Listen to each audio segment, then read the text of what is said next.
On this week's episode of Bayou Wild TV,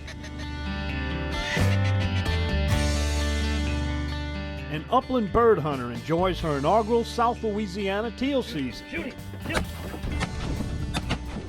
Biggest difference for me was the speed of the bird flying. It was definitely the fastest bird I've ever seen fly. While a lifetime of hunting prowess showcases a true passion for the outdoors. When I was a little kid, my grandfather called me Quank because I'd walk around all the time with a duck call. Plus, Louisiana's authority in Cajun and Creole cooking prepares a masterful recipe passed down from a fellow outdoorsman. I stole the recipe and I never mentioned his name again. We're celebrating adventure, sportsmanship, and heritage with some wonderful waterfowl. Closed captioning is brought to you by Global Outdoors. Find your next adventure and share your experiences with others by downloading the Global Outdoors mobile app or visiting globaloutdoors.com.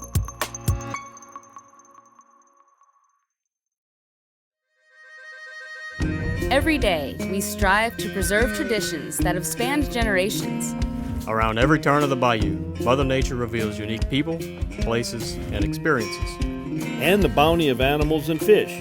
Well, in Louisiana, we just call that lagniappe. I'm Don Dubuque. I'm Chris LeCoq. I'm Captain Martha Spencer. Join us as we document the adventure, Sportsmanship, and heritage that make us Bayou Wild.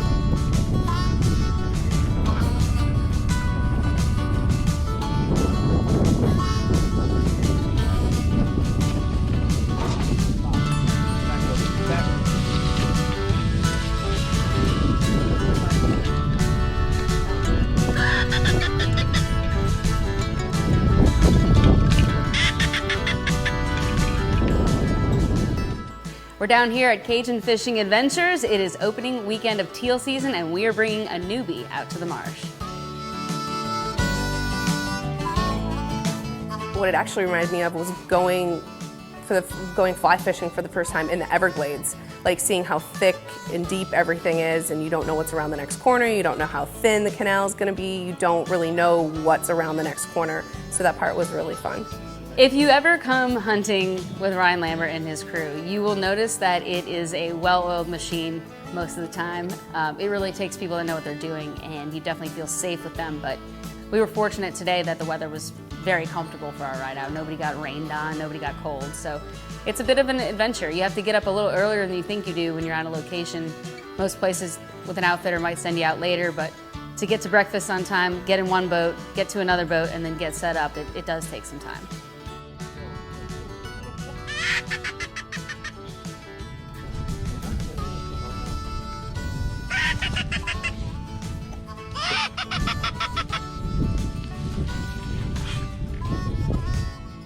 You know, it's that time of year, it's time for teal season. Everybody excitement is crazy. People are buzzing. So for us, it's time to go to work and build blinds, get the boats ready. And we've been working on boats for months, making sure everything's perfect. So we're ready. It's time to get it.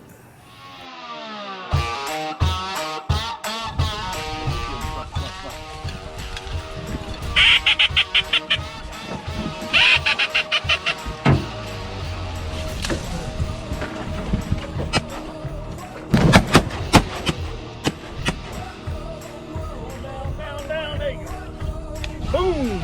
Did I hit mine? Teal season is probably something I look forward to more than a lot of styles of hunting. So I love being out in the marsh kind of in the fall teal season's a little challenging just for the bird identification, but I think since we haven't really seen a push of much other birds, it wasn't too hard. The reason we have early teal season is they migrate first. They're coming off the prairies up north, and they're going all the way down to Belize. They're going to South America and all the way through Nicaragua, Honduras, Mexico. So they just passing through. They're not staying. The majority of them don't stay. Make hay while the sun shines. It's such a great opener. Everybody's so intense trying to get ready, and no one utilizes the teal season like South Louisiana. South Louisiana folks love teal hunting.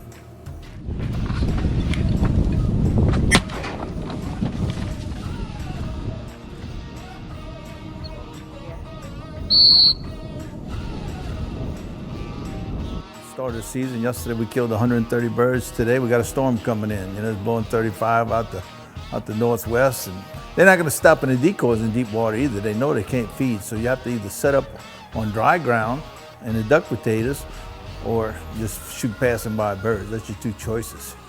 Each bird does fly differently.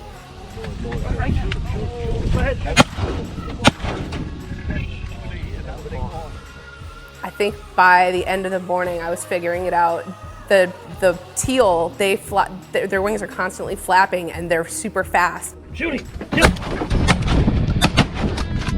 The mottled duck, they're just so much bigger in the air, and then the other birds I learned today glide.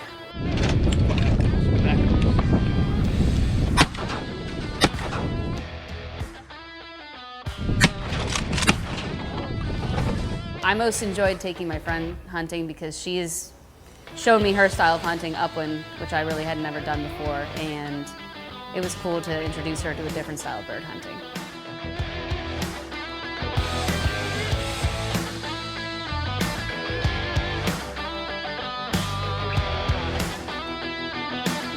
Dead bird!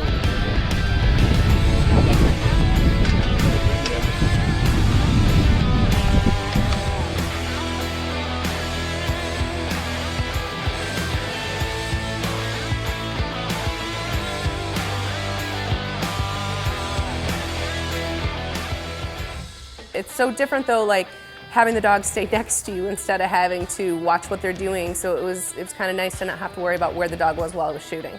Because you can kind of pick a mark with a quail or upland, like you've got the tree. You're like, okay, I know how long it's going to take before it gets to that tree, so I know how much time I have. I couldn't really tell how much time I had, and I definitely was way behind the teal. I did not lead nearly far enough in front of them.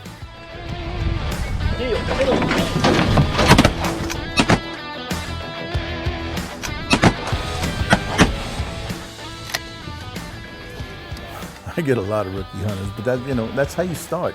And the best way to start is to start with a guide. Someone that can identify the birds for you, tell you what you can and cannot shoot, tell you how to shoot and where to shoot, what to look for when they're coming in, if they're getting it over the decoys. It all plays into it. I mean, I like rookie hunters. That's just inviting somebody else into the industry or into the sport of duck hunting. And the more people we have, the better off we all are. I would like to try a slower flying duck so I could maybe hit some more, but I would like to try again because it was a lot of fun. Our marsh habitat is so rich. I mean, it holds millions and millions of birds that winter here. So it's just an enjoyable place to hunt. It's just so enjoyable this time of year especially because the marsh is so lush. You can smell the growth out there. And I love going out and sitting, especially a nice, cool, windy day like today. Wow, that was enjoyable. No bugs. Everybody says, I don't want to teal hunt, they got bugs. There was not one single bug bit one of us today.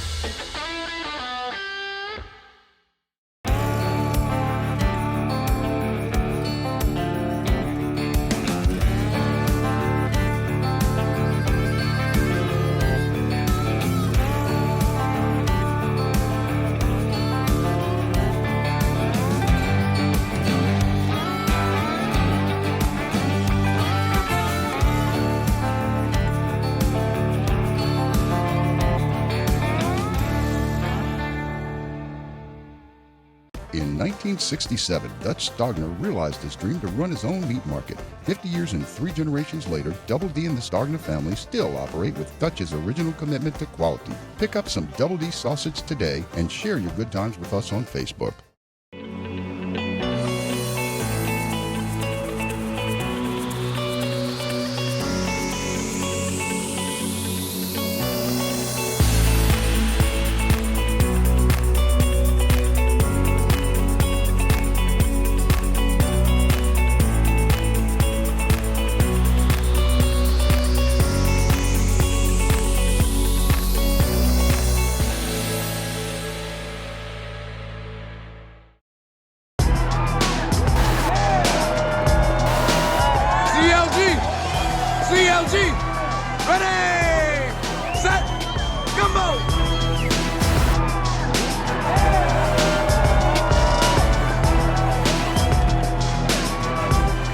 You'll score a touchdown every time you serve Uncle Larry's Ready, Set, Gumbo. Ask for Uncle Larry's Ready Set Gumbo at a store near you.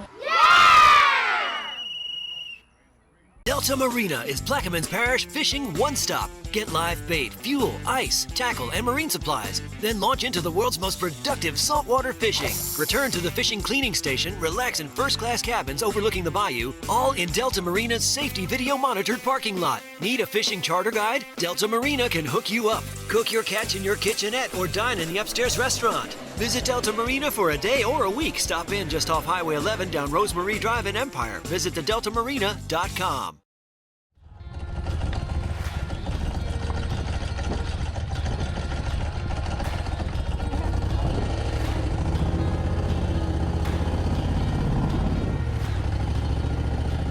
Now that we've whet your appetite for the upcoming waterfowl season, I want to introduce you to a friend of mine who is an extremely passionate waterfowler named P.J. Demarie.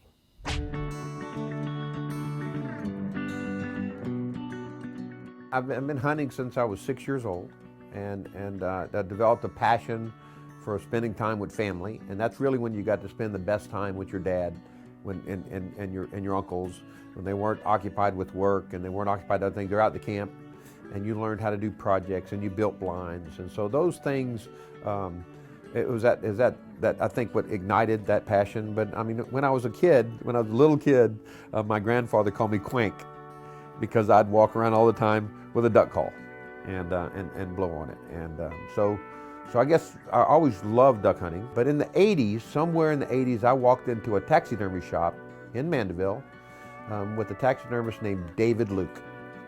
And I saw a studio full of the most exotic birds from all over the world. And I said, Dave, I want to do this. I want to get every North American waterfowl. PJ would spend the next few decades traveling across North America in his search for every waterfowl species on the continent, many times accompanied by his better half. To get the black brant, we went to Obregon, Mexico, and they're very strict on 2 brant per person, right? And so as they split to her side of the blind. And she fires twice. I said, you better shoot. She fires twice, kills all 4. We're done. So that memory is gonna always be awesome. She doesn't let me forget that she got the black brant. What's the furthest you've gone to collect one of these birds? Well, I think Patagonia is probably distance-wise the furthest, but the most difficult was Kodiak, Alaska, Kodiak Island, Alaska, right? So if you look at, this is the Harlequin, the Old Squaw, the Scoters, the Goldeneye, the American Goldeneye, and the Barrow's Goldeneye. Those are all, and the Stellar's Eider, those are all the Alaskan ducks. And then, of course, there are 2 species that we all got there. There are 3 species of mergansers in North America. So you've got the American merganser, the red-breasted merganser, and then the hooded merganser, which I have under glass.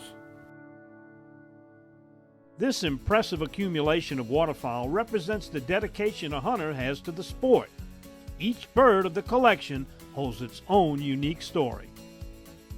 What was the first bird you put in your collection, and what's been the last? The first bird was a greenhead mallard that was killed when I was in high school. That really wasn't part of the collection. It was just a greenhead mallard because I killed it in Gust Island, and didn't have enough money to hunt in the real first-class lease at Gust Island.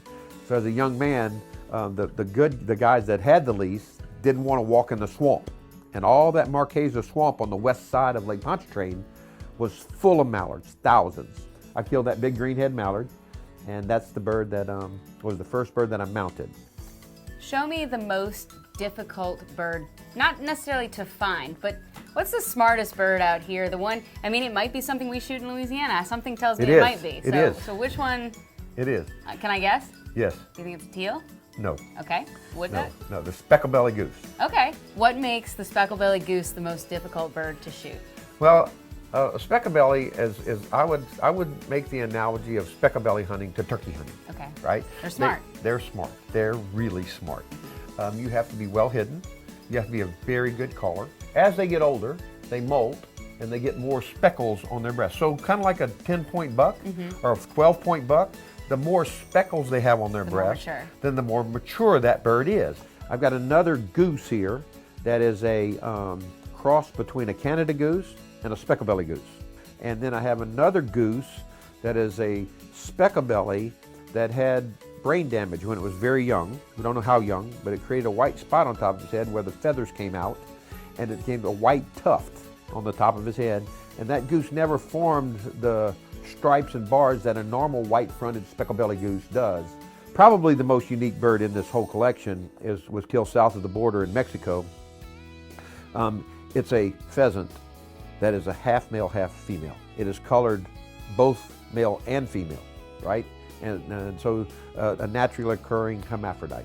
Now, this is going through a lot of people's minds, so I'm going to ask you this question, and maybe you don't want to answer it because maybe you don't want Teresa to know, but what do you think you've got invested to accumulate this? A lifetime.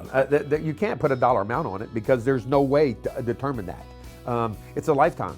You know, if you break it down to 44 years and you break it down to a duck a year or 2 ducks a year, it's a lifetime. There's no value to it. It is a lifetime. And you know, I'm sure Dave Luke appreciates my friendship with him, and I have helped feed his family for many years. But I got to tell you, I would do it again tomorrow if I had that opportunity to start over. So the Peking duck is the most exotic duck that looks the most exotic. This is the same bird as a wood duck. When you compare them side by side, it's just a wood duck that's more ornate. And it really was unique to see this. And of course they survived like a wood duck. Right. And the family that raised these, that I was able to, I think that's where this bird came from the Mandeville area. They've escaped. And you see them around Audubon Zoo all the time. Who was your biggest help besides Dave to accomplish this? Your biggest support or your biggest? My wife. Yeah.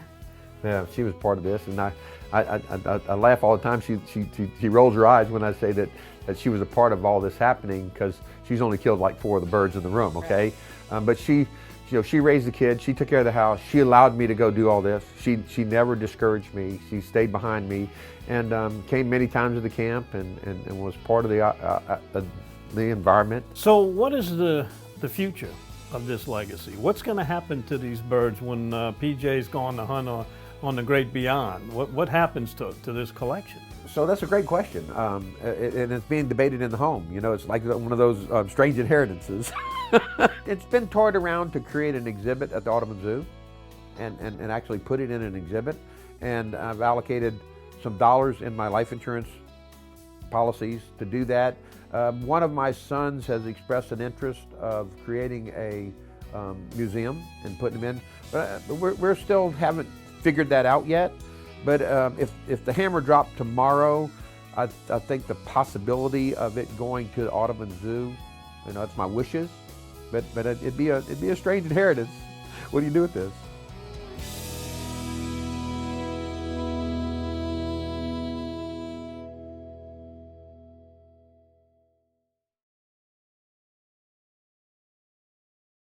If you're lucky enough to bag a deer or a hog this season, bring it here to Double D.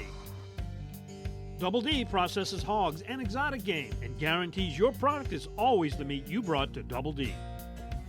Double D Meats in Bogalusa, home of country smoked, spicy jalapeno cheddar, and other customized flavors. Bring your deer or your hog here to Double D, where you always get your meat back in return. It's worth a drive to Bogalusa from anywhere. Double D. We love our children.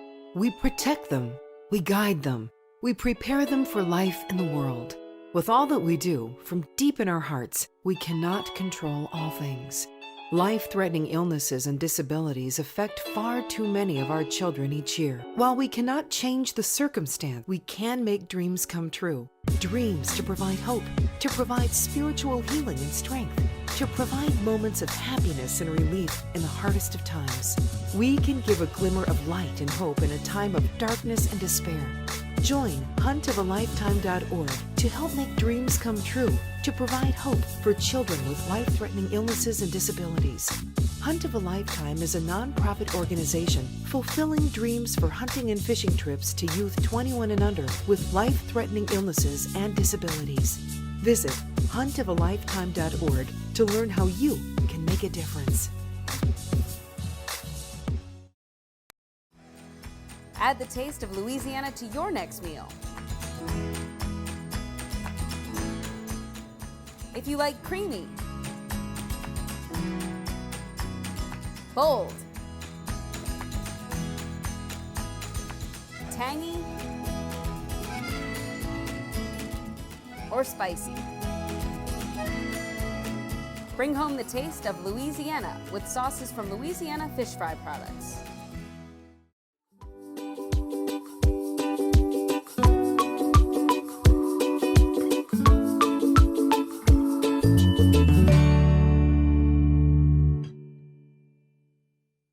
Chef, you know, the teal duck is a real popular duck. Right. It finds its ways to a lot of hunters' bags in Louisiana. Tell us about the Chip Villon recipe. Well, you know, that was a really surprising recipe because Chip Villon he runs a drugstore in White Castle. He was going to be a doctor, I think, and became a druggist, took on a very famous drugstore there. But I met him at a hunting camp, Buckley Kessler's camp. You know sure. Buckley Kessler. And he came up with this beautiful concoction of onion, celery, bell pepper, garlic, ground up andouille sausage, but just minced and put into that feeding tube injector. And then he cut right under the rib cage at the backbone and went all the way down to the breastbone and opened up that whole pocket on that teal duck and filled it up, and it just blew the bird up with all of that smoke and flavor. Oh yeah, you feel it. Oh, you got okay. Look, it blew that breast up. That's Dolly Parton right there. You just keep on going. All right, Dolly, here you go. Okay, no, that's good. And the other one is already done. So I'll put a little bit of the Creole seasonings on it. I'll put a little bit of flour, and down, throw this fire on high here right there.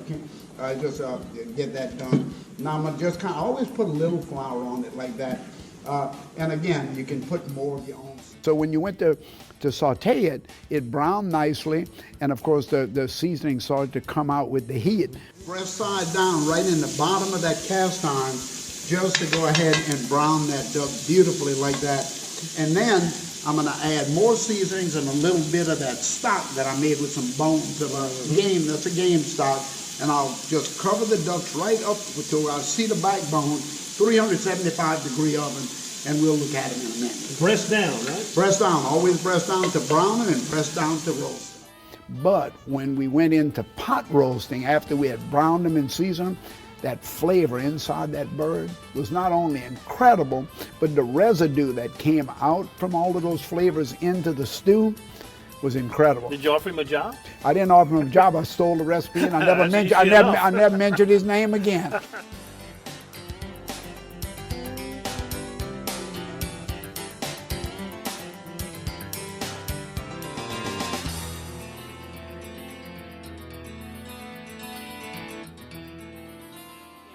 Chip Villon, no, he's a really close friend of mine. Yeah, great cook. And where can we find that? We got to go to Chip, or you got it? No, I have it in my After the Hunt cookbook, and I have it in just a couple of my cookbooks because there's but I did give him credit.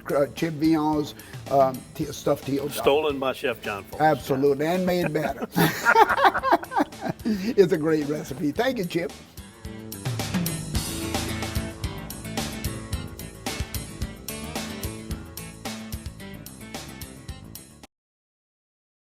At Parish Coffee, we wanted to create a coffee brand that people would love to drink every day. Our medium roasts are nice, bright, nutty coffees. Our dark roast coffees are smooth and rich. I think it's important for consumers to recognize that sometimes it's your neighbor that you're supporting. People can go to parishcoffee.com to find the entire selection of coffees. Hi, I'm Miss Louisiana Julia Claire Williams on behalf of the Louisiana Propane Dealers. We're all used to bad weather in Louisiana, and we know the benefits of clean, portable propane gas during those emergencies. But if your propane tank is ever damaged in a storm, you should have it inspected by a certified propane dealer. And if you ever smell gas, turn the system off at the tank and call your dealer immediately. Propane is safe energy for everyone, and we want to keep it that way. In 1967, Dutch Stogner realized his dream to run his own meat market. 50 years and 3 generations later, Double D and the Stogner family still operate with Dutch's original commitment to quality. Pick up some Double D sausage today and share your good times with us on Facebook.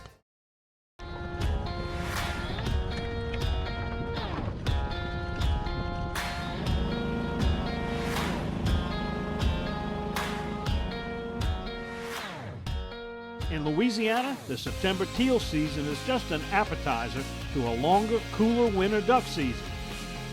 You know, I think the biggest thing they see is the variety of ducks that we kill. We'll kill 15 different varieties. I mean, everything's here. We don't get mallards like we used to. We hunt on the east side of the river because that's where we still have influx from the Mississippi River, which grows a lot of aquatic vegetation, a lot of duck potatoes, cattails. That marsh is growing versus where it's cut off from the river on the west side. It's all dying. So it's just night and day. You go over there, it's like a tropical forest this time of year.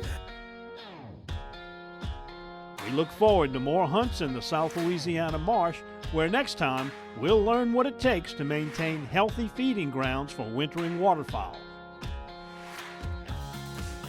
Just to be noticed that I'm doing the work.